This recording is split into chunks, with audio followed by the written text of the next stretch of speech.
pour les assistants familiaux, en fait, on est rémunéré, donc c'est mensuel. C'est un travail précaire dans le sens qu'on a une rémunération que si on a des enfants en accueil. Donc, si vous êtes agréé, par exemple pour 2 ou 3, si vous n'avez qu'un seul enfant en accueil, vous serez rémunéré pour un enfant. Si vous avez 3 enfants en accueil pendant un temps déterminé, puisque bon, les placements peuvent être judiciaires ou administratifs. Si c'est judiciaire, si c'est administratif, c'est un contrat qui est signé avec les familles, entre le Conseil général et les familles.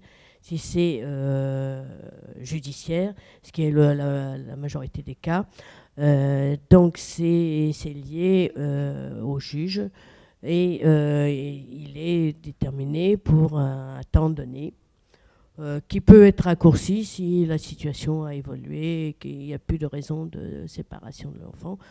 Parce qu'actuellement, de toute façon, on limite le plus possible la séparation des enfants de leur famille. Donc, comment ce placement, s'il est déterminé pour 1 an, 2 ans, vous aurez en accueil l'enfant pendant ce temps-là et vous serez rémunéré mensuellement pour cet enfant. Quand vous avez 3 enfants d'un seul coup, vous en avez un qui part, 2 qui partent, vous n'avez plus qu'un seul salaire pour 1 ou 2. Voilà. Vous pouvez très bien être aussi dans une période d'attente, c'est-à-dire qu'il n'y a pas d'enfant à confier, et donc vous pouvez être pendant 4 mois en situation d'attente.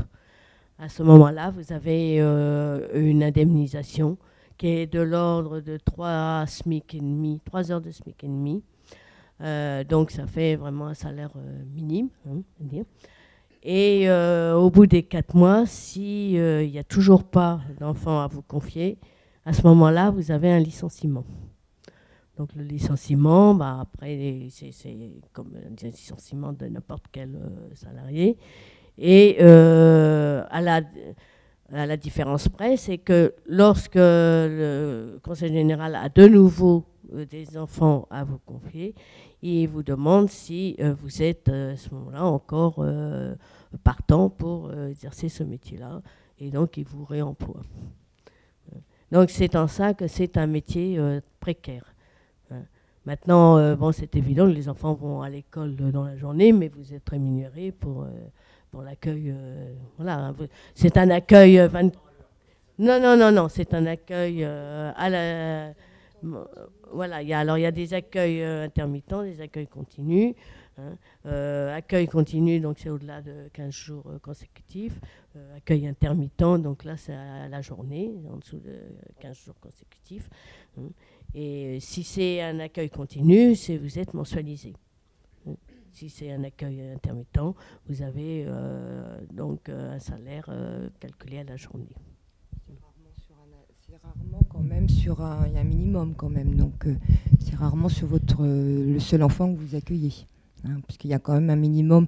Alors la loi donc oblige tout conseil hygiène, tout employeur à vous rémunérer sur la base donc de 50 heures plus 70 heures pour l'accueil d'un enfant, donc heures de SMIG, donc ça fait 120 heures. Donc au CG 22, on vous indemnise 128 heures pour l'accueil d'un premier enfant de SMIG.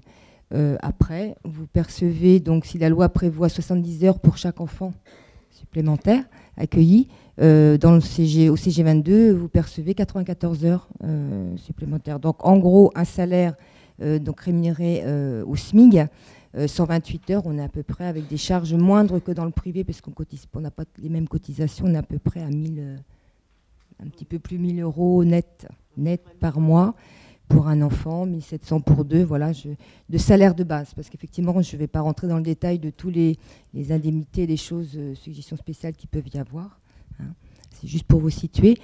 En parallèle, effectivement, vous disiez si, dans le cas d'absence de l'enfant, il arrive que les enfants soient donc bénéficient du droit de visite et d'hébergement chez les parents, hein, les week-ends, la moitié des vacances.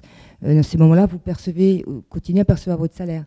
La seule différence, c'est que sur votre salaire, vous percevez en plus pour chaque journée de présence de l'enfant des indemnités d'entretien. Ce n'est pas du salaire, c'est pour pallier aux dépenses que vous avez, que génère la présence de l'enfant.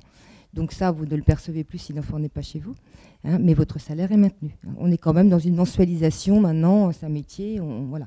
Et effectivement, comme disait Madame Lecomte, il peut arriver qu'à un moment donné, l'enfant retourne en famille ou il y a une autre orientation prévue pour lui. Dans ces cas-là, si vous n'accueillez pas d'autres enfants, vous êtes passé en période d'attente avec une indemnité de 3,5 SMIC par jour dans le mois, donc ça fait à peu près 900 € net. Hein. Le temps effectivement de vous faire d'autres propositions. Hein. Donc il y a vraiment très longtemps que c'est pas arrivé que ce soit dans cette situation-là, de toute façon. Mais si c'était le cas, il est prévu pendant 4 mois pour ne pas licencier tout de suite non plus. Enfin, c'est aussi ça, hein, l'intérêt. Et si ça devait aller au-delà des 4 mois, vous avez effectivement un licenciement dans les normes avec un délai congé où vous récupérez le salaire, etc. Ce qui n'empêche pas, de toute façon, c'est pas une sanction. Voilà, c'est que l'enfant ne correspondait pas forcément là à votre profil, à ce que vous souhaitiez accueillir. Donc, on peut en arriver à ça. Mais pour autant, on peut vous reproposer après et vous réembaucher. C'est pas du tout... voilà. Et je vous dis, c'est vraiment très longtemps que c'est...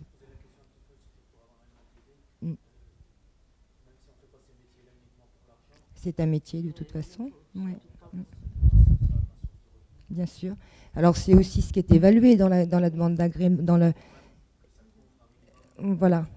C'est quelque chose, vous avez tout à fait raison, parce qu'il faut vraiment envisager ça, ces périodes où le salaire est réduit, pour les situations qu'on vient d'évoquer, ou quand effectivement on passe d'un accueil pour 2-3 enfants à peut-être 1. Il y a des moments où le salaire, voilà, c'est pas du fixe ad vitam aeternam, donc il faut en tenir compte, effectivement. C'est ça, cette précarité de mouvement. Voilà, donc dans l'évaluation qui est faite par le service, quand vous postulez auprès du conseil général, c'est aussi des choses sur lesquelles on vous interpelle. Hein, voilà. C'est pour ça que tout ce temps-là est nécessaire pour mûrir tout ça. Justement, au moment des entretiens d'embauche, donc on va vous demander justement vos sources de revenus en dehors d'un futur métier que vous pourrez exercer, vos sources de revenus, l'importance de vos crédits, tout ça, de façon à évaluer si c'est vraiment comment le revenu principal est nécessaire, ou si vous pouvez vivre sans avoir ce revenu-là. Pour ce qui nous concerne, la loi prévoit que l'on puisse être rémunéré le minimum, un quart du SMIC horaire. Donc ça correspond à peu près à 2,79 €, je crois, voilà, de l'heure. Ça, c'est le minimum. Quand on sait vanter son projet professionnel, quand on peut proposer autre chose, on peut négocier avec les parents. Mais la négociation est de plus en plus difficile parce qu'eux-mêmes, les parents, sont quelquefois, pas tous évidemment, Dieu merci, mais sont eux-mêmes en difficulté. Ils ont du travail précaire eux-mêmes, de plus en plus. Donc c'est quelquefois très très difficile de demander à un parent d'être payé plus cher.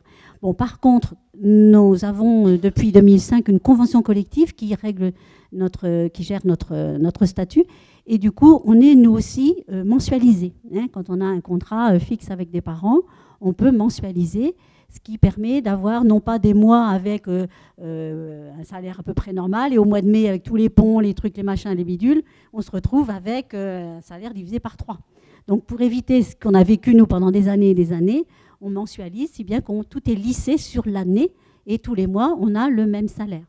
Notre salaire est, voilà, il est basé sur la mensualisation, auquel s'ajoutent des indemnités d'entretien qui sont variables et qui vont qui correspondent au temps de présence de l'enfant. Moins de 8 heures, plus de 9 heures. Voilà, il y a des taux qui sont fixés par la loi. Là, on n'y peut rien, elles sont fixées d'avance.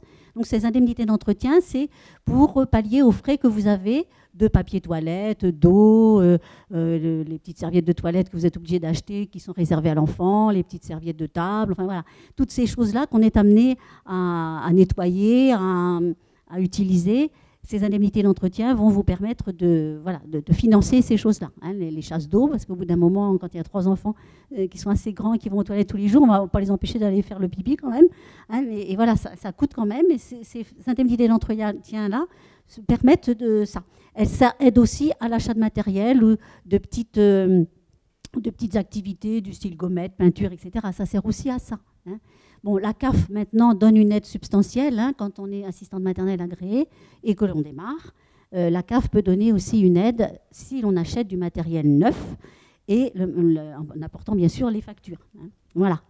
Donc ça, vous le saurez quand vous serez installé dans le métier. Un petit peu avant même, on vous le dira. Mais voilà, c'est quand même substantiel. Il faut quand même savoir qu'on a des gros frais avant de démarrer. Hein, avant de démarrer.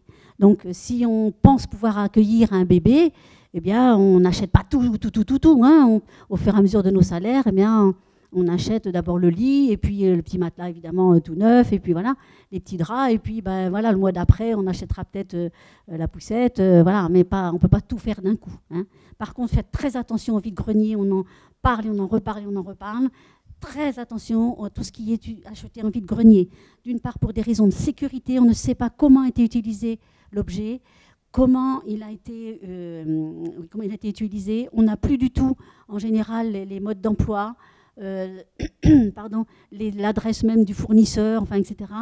Et il y a quand même eu des accidents, quelquefois avec du matériel d'occasion. Et là, il n'y a aucun recours possible.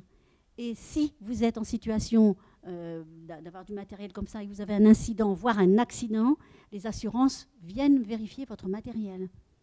Alors on a tout intérêt à avoir du matériel neuf parce qu'après on peut se retourner, si par malheur quelque chose arrive, on peut se retourner contre le fournisseur.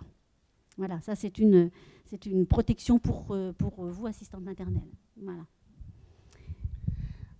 Pour en revenir peut-être au matériel par rapport à l'agrément, au moment où la puéricultrice passe faire l'évaluation, on ne vous demande pas d'avoir tout le matériel pour accueillir l'enfant ou les enfants. Hein. Le matériel, vous l'achetez quand vous êtes prête à travailler et que vous avez quand même probablement un enfant à accueillir très rapidement, quoi, hein.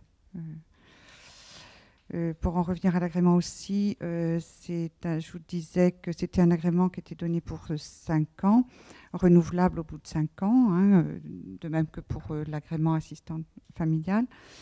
Il est délivré pour l'assistante maternelle pour 1, 2, 3, 4 enfants maximum. Et lorsque l'on parle de 4 enfants maximum, c'est-à-dire que vous ne pouvez pas dépasser l'accueil de 4 enfants simultanément à votre domicile. Hein, ce qui fait que quand vous avez des contrats à temps très partiel, vous pouvez avoir un enfant le matin, un enfant l'après-midi, et là, on ne comptera pas 2 enfants, quoi, hein. Voilà.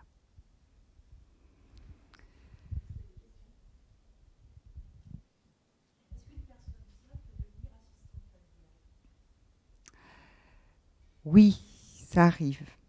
Ça arrive. Ça, c'est quelque chose qui peut être discuté lors des entretiens avec les professionnels. Bon, il faut savoir bien vers quoi vous vous engagez lorsque vous êtes seul, surtout. Hein, parce que les contraintes liées au métier et aux problématiques des enfants peuvent vous mettre aussi en difficulté le fait d'être seul. Maintenant, voilà. C'est vrai que c'est quelque chose...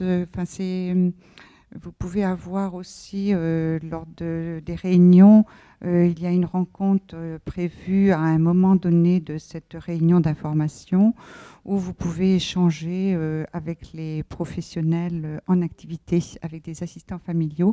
Et donc, toutes ces petites questions précises, là, peuvent être discutées et apporter aussi une richesse à l'échange qui peut avoir lieu. Il y a un contrat, effectivement, il y a une personne qui est agréée, qui est responsable. Ça engage effectivement le conjoint sur beaucoup d'aspects. Après, chacun y met ce qu'il, dans ses habitudes aussi parentales, enfin, dire de couple, etc. Monsieur ou madame peut avoir son activité à l'extérieur. Chacun, voilà, il n'y a pas une demande précise de monsieur ou madame fait comme ça. Et voilà, c'est chacun s'organise. Après, effectivement, même s'il y a le contrat d'accueil ou peut-être nommer un tiers familial comme ça pour suppléer à l'assistant familial par moment sur un temps très court dans la journée, il n'empêche que bon, c'est quand même la personne qui est agréée qui a plus de légitimité dans des situations vraiment d'urgence. Donc on ne peut pas suppléer totalement quand même. Ou alors, il faut demander un agrément, ce qui est possible également. On parlait de cumul, effectivement, il est aussi possible de cumuler un emploi, une autre activité et l'activité d'assistant familial. Sous certaines conditions, bien évidemment, puis elle tombe sous le sens, puisqu'il faut quand même de la disponibilité, mais ce n'est pas non plus une obligation que de démissionner ou d'avoir que cette activité-là. Il y a des métiers qui sont incompatibles et d'autres qui ne le sont pas non plus. Voilà. Donc tout ça, ça fait l'objet aussi dans les évaluations quand vous postulez, de discussions. Voilà.